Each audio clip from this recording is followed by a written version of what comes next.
Hello, hi. Hi. I was I was I was pretending it's a freeze frame, but okay, totally ruined it. Hello everyone, hi YouTube and hello Facebook simultaneously because technology.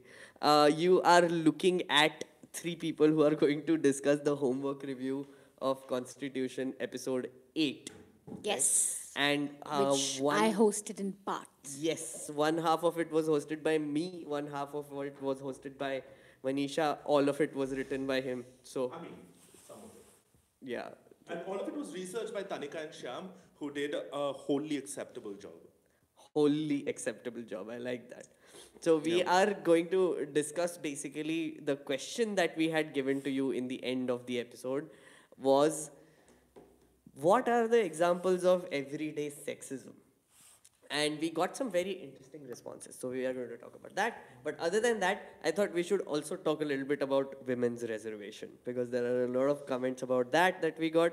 And of course, if you are someone who is watching this, you can always leave a comment and Vikram will be the one who will be looking at your comments and we will be talking about those as well. So if you have any examples of everyday sexism right now in your head, please go ahead and shoot them off in the comments that of this live, right?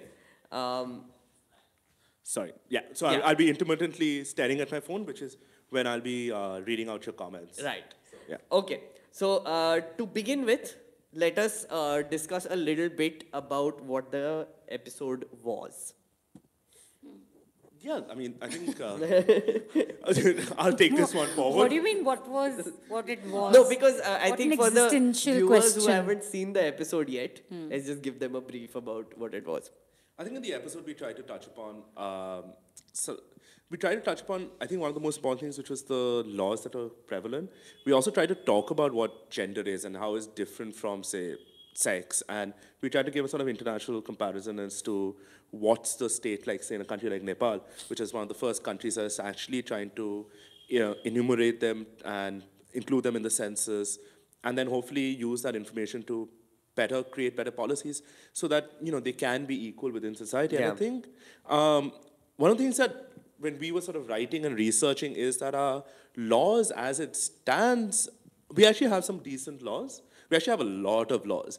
Now the problem that we often face is sort of social, is about with regards to education, is with regards to sort of implementation of those laws. Yeah. I think that is where sort of awareness becomes a very important thing. Talking about these things become very important. And not being scared of the word feminism, which isn't sort of hating men as it's sort of reduced to. But one thing that I think she covered in her part was about Yeah. protectionism, right? Which Yeah. is about increasing CCTV cameras, increasing rape sentences, and also increasing women's helpline.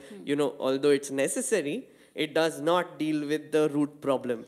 And also, we give you a brief primer of the struggles of women across the world and India. Right. How so much we have to thank for. I mean, so many women have fought so many battles for us to come to a point where, we have equal pay. I mean, it's still a struggle. It's still a long way to go, but we're still at a place where we can work, we can demand equal pay, we vote. Yeah. So it's quite amazing. That And- was very humbling to note. Yes, and it's like they're like the pioneers of Yeah, I think the work that so many women did, I mean, it's one can't understate it at all. Like you have to give them like so many of the progresses that we've made, and as like currently, if you really look at it, if you look at any sort of statistic, you realize that it's quite bad, like even now. But if you go back 100 years, it was even worse. Whatever progress is made has been on the back of some very, very strong women, very motivated women. I mean, even like if you think about, have you seen Mary Poppins? I have, yes. Have you seen Mary Poppins? The mother can't take care of her children because she was a suffragette. Yeah.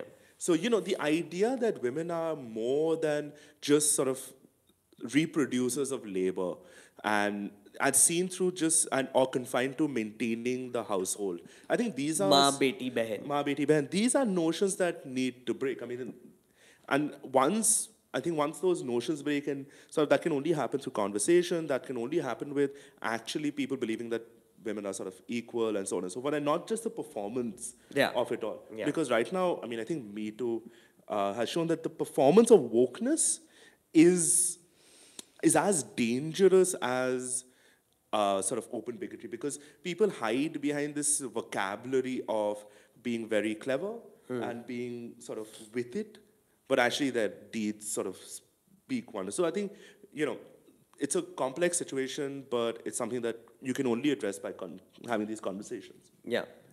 To give some examples of daily sexism, so some people have given some very interesting examples. Some of them are very problematically worded, so I'm going to skip a few. But Why? I mean, how? So I'll just read one to give an example. So Sheldon Pereira, daily examples of sexism. Girls can't walk down their street without some assholes undressing her with their eyes. The flimsy Okay, Romeo it's stalk her enough. She says yes. Guy with beer, cool guy. Girl with Cosmos, she's easy. 100% salary award goes to you guys. 70% salary goes to girl. Exceptions not included. Curfew is for boys. Only girls need to get beauty sleep. Huh? Yeah, so I mean, Okay. problematically worded. When I said they're not offensive, I'm saying, just illegible, maybe. a Maybe we little bit. should read out women talking Yeah. about everyday sexism. Yes. So Shreya Singh has said, I am asked to come home before 7 p.m., even on my birthday. She mentioned that. While my brother continues to come home after 9 p.m. or whenever it's convenient to him. Yeah. It sucks. And this is something you always, you see this reflect in hostel timings. And in fact, there was a big movement in Delhi and other hostels, Pinjara Tod, where women wanted to, they didn't want these timings. But even in my college, for women's hostel, it was 7 o'clock, like 7 o'clock. And for men, they didn't have timings. Like 10 was an unofficial thing, but everyone roamed around and came back whenever they wanted to. And this is across universities. It's really, it infuriates me. Because 7 o'clock is not even a decent time for a woman to come back home.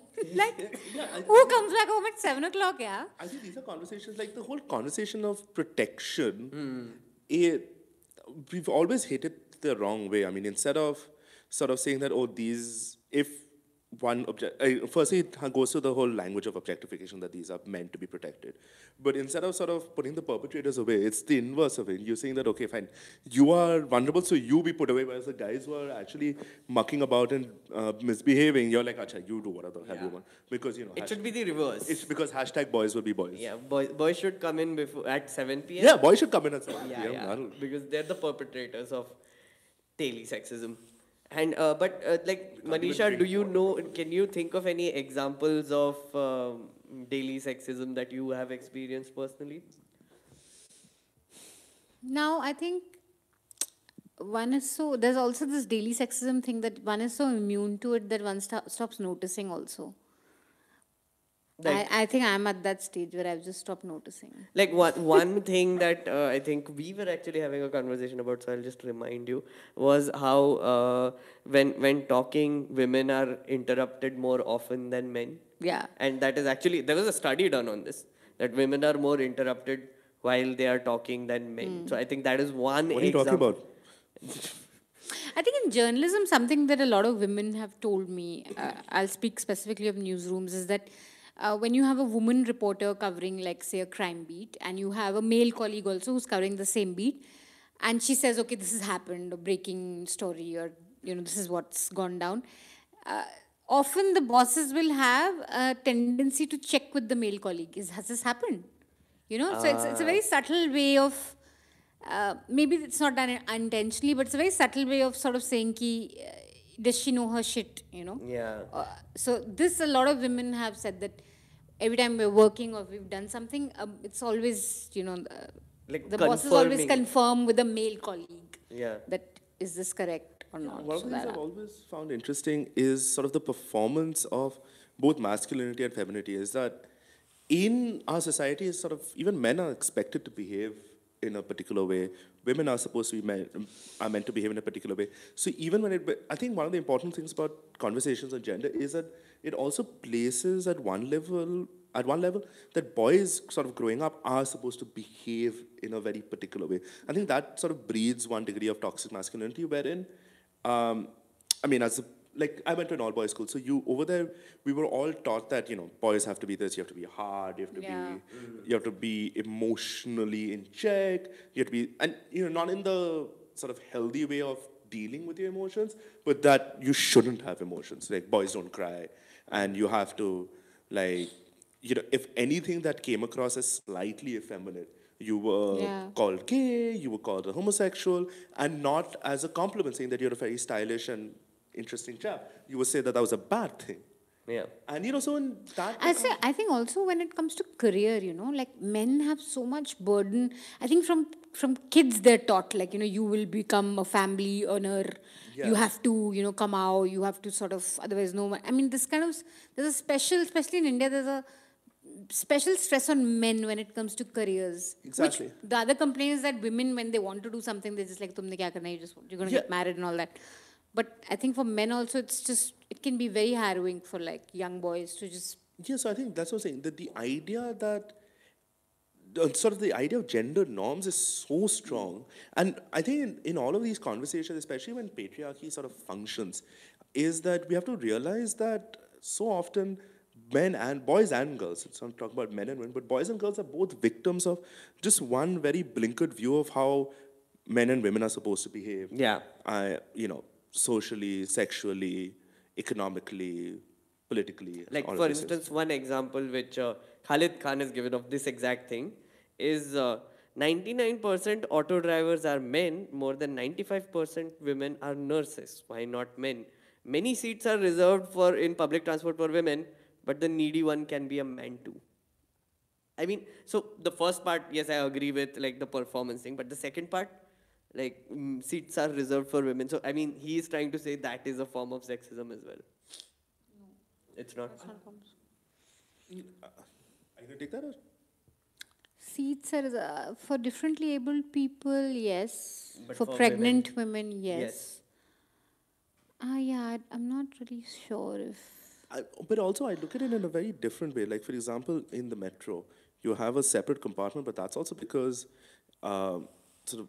And I think it's specifically in India. I don't think because, there's a historical baggage to it because men are so shit in public transport. It is an issue that you can't, I mean, you've had every woman who's taken public transport would be groped, touched, it's like a field day, especially in a packed metro. So I think it's not like Aisi Bana Diya law. There is a precedent to it. It is because Indian men make it really tough for women to just travel freely, safely, happily. So there's another compartment. It's not the solution, certainly. Who sent this But it's comment? not sexism either. Who sent this It's comment? recognizing, a big problem in society and trying to fix it in whatever ad hoc way we can fix it. Right. So who sent this comment? This was by Khalid Khan. So Khalid, one of the things is that this won't be a problem. I think that reservation for women with regards to seats will go away the day we as a society start treating them better. I think these are all sort of conditions on how badly we are behaved. Yeah. And if we as sex and as a community are better behaved, then this will be a thing of the past. Okay, so there is Prateek Sinha, who wants us to talk about Pakistan's airstrike, which we won't because that's not within within the remit of this life. But S. Kashyap, make women physically and mentally strong and leave them with any action need. Rest is part of world. So I think this is again a question of making them physically strong. Yeah. Is making them physically strong. So I think that, again, goes back to the statement that why? Yeah, why? Why? I mean, Meghnad and I are men, and only one of us is strong. Wow. So, yeah. why? I mean, what is this idea that you have to defend yourself against an attack? I mean, I've lived fairly comfortably for the last 31 years. I've never felt threatened and never felt that I needed to defend myself physically. And if I had to defend myself physically with a knife-wielding man, I really feel like me doing 20 push-ups is going to help my matters. And I think that is the problem because, this shows one degree of victim blaming. Yeah. Like, if you were not physically strong, that's why this has happened to you. Rather than saying, hey, this chap is, badly behaved and doing illegal and immoral things. Yeah. I'm just going to reduce the volume on my phone. Quick, real quick. Okay. There is unequal pay, unequal timings, acceptable harassment. Okay. Yeah. Okay, so someone has mentioned women's reservation in the comments as well, which is basically the idea that seats should be reserved for women in parliament, and there were a lot of comments about this. I would like to hear your views on it. Do you think seats need to be reserved in parliament, 33%, which is a bill that is being floated around? I apologize for what I'm about to say. Ladies first. No, yeah, if you could take that Yeah, off. I do think so. Again, it's correcting a historical wrong, or recognizing that there is a disimbalance and trying to fix that. But with all things in India, the problem is that I don't want a politician's daughter and, whatever, daughter-in-law Yeah, or or like sister. I wife mean, or I anybody. want it also to be equal opportunity where women really from across. It shouldn't just become another tool of just furthering your family. Yeah. Which is what I worry would happen in India. No, because And then that is doesn't- actually the argument against women's reservation also, which is basically that, oh, you will reserve seats, but then, politicians will be like, my wife will fight elections, they will campaign for them, and they will pretend like they will be the ones taking decisions while the woman in parliament would just be a token of sorts. So I think there is some credence to what you just said. I mean, the criticism of it, which is that this is a story that sort of one hears about a few of our old colleagues who'd gone off to from PRS when we were LAM fellows had gone, and this is the conversation and something that they had seen, which is that even when you had women representatives at local level, which is where there is reservation, their husbands, their partners, or whoever, they were also sitting in the same room and taking these decisions. But, so of course that's what's going to happen initially, or in the first 20 years. But you're also hoping that India as a country lasts for 200-300 years. Yeah. Right, at the very least. So in that respect, like, of course, there's going to be teething problems, of course, because institutionally and socially, we're still a fairly patriarchal and aggressive space.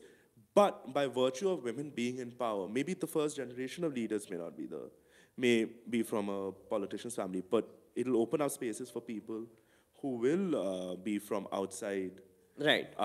these sort of spaces of influence, and therefore, I don't necessarily think it's a bad idea, and I think that it'll happen. I mean, we can't expect the fruits of this labor to be, or fruits of this legislation to for us to taste those fruits in like a 10-year, 20-year, 30-year period. It really has to be evaluated over a 50-year period, Right. and then we can see what the situation is, because I mean, sitting in Delhi especially, I mean, and especially us, we've worked with MPs, or as journalists, you've sort of accessed MPs. So you see so many MPs, but outside Delhi, MPs still wield a lot of influence, Yeah. right? And I mean, even within Delhi, of course, they wield a fair amount of influence, but so they can be very strong agents of change, even if they are there because of whatever family connection that they have. By virtue of them being in that position of power, can actually have a real impact Long term. at a medium to term as well. Yeah. Not even at a long term. So, like someone asked a very interesting question. Shobha Chand Wagmari, I think him. How do you see Sabrimala issue from gender inequality perspective and its comparison with religious perspective? So, Shobha Chand, one thing is you should also go watch our episode on religion once, and also then watch our episode on gender, where we have tried to also talk about both of these things. But what do you think about Sabrimala in general with related to... Sabrimala is really complicated. I don't want to wade into that territory. But for me, it's not where the heart of feminist battle should be. Okay. I don't see it as. I mean, maybe for devotees who wanted to enter, and women could enter at one point. So it is a reformist sort of a movement. But to me, I don't want to spend too much time wanting to enter temples. I mean, I just don't see that as something very essential to feminist Essential. battle in India. Yeah. I think, Sabriman, we're again very, like, I would want to answer it, but I feel like, and based on just what you said, and I let Meghna speak for himself, but at least for me, because I don't see temples as spaces, I see temples are a very problematic facet of religion. So therefore, I would just say don't visit the temple. Don't visit a temple that would deny you entrance. Maybe you need like a different space for your religious belief. But I also understand that Sabrimala would like the value of religion giving solace to people. I can't discount that. So it's a difficult Yeah. question to And us, and I think that that's not. It's not our place to say. I mean, I think it's a question of a conversation with one's own God. It's a conversation between the worshippers and their faith. Now, if a people want or believe in in a deity and want to attend the temple, should they be denied that? I think that is the most important question. And because if the purpose of a temple or a purpose of religion is to sort of bring people closer to their God, should they be denied entry? I think it's a more theological yeah. question than a And I specifically think gender. for me, there are a lot of women who I have spoken to who are dead against the entry of women in the temple. Right. And they are Tamil and they believe in Sabrimala, in Ayyappa. So I, as a non-devotee, I don't think I have a stake in this. I think it has to be, if it has to evolve, it has to be the devotees thinking through and feeling, okay, this is something that should change, and Right. maybe this will, this is a diktat we need to get away with. I don't think the Supreme Court, I don't think religious reform or societal reform can come through just a Supreme Court saying, allow it. Yeah. I do think there has to be consensus, social movement, and all great social movements, I think, weren't just someone saying stop it or start it. Right. It was a lot of rallying, a public figure maybe talking about these issues, So bringing in change. So No, I but think, here's the other side of the coin, right? Basically, like for instance, I will, like my opinion on, say, Sabrimala is that basically, somewhat what you said is that there are contours to that faith or that temple and what the temple and the devotees believe in. So, is it really our place, who are non-devotees or who are not, to really comment on that? Yeah. But then there is the other aspect of it, which is basically when the Supreme Court gave that judgment, it is always like for instance, like I'll just compare it with the 377 debate here, where they decriminalized 377, but what was happening was there were a handful of people who were fighting this case, and nobody really Cared. largely cared Yeah, about it. yeah. But the Supreme Court and maybe did. popular opinion is against it. Exactly. That's And therefore, it sort of started a conversation on it, and therefore, it sort of is leading to, say, social education about it. Or social, like people who did not know that Sabrimala even had this sort of a thing are now saying, yeah, maybe there should be a But conversation. I think 377 has had much more sort of mobilization in terms of, you even had politicians, even like RSS and all came out saying that, okay, Yeah. we don't. So it was, I think it's it was a time for change. Yeah, And I it think happened 377 through time, I think so. Yeah. Sorry for Huh, interrupting. no. No, but there is a history of places like Sabrimala. There's a history of like temples which have restricted access, opening up their doors to people of every caste, across religions, across genders. So Sabrimala is not unique. I think that's a very important thing. That is precedent for a variety of religious institutions in India over the last 150 years that have systematically opened their doors to more people. Yeah. So, I mean, in that respect, I also see Sabrimala through one political lens where it's just a whole bunch of important people thought that they could get some political mileage out of it. So, Yeah. I mean, it's a lot of the mobilization. I actually have if I may make now, I have Yeah. a comment on Facebook. Yeah. By Dipanshu Agarwal. Hi, Dipanshu. I will read and say something about the point that you made, and a good evening to you as well.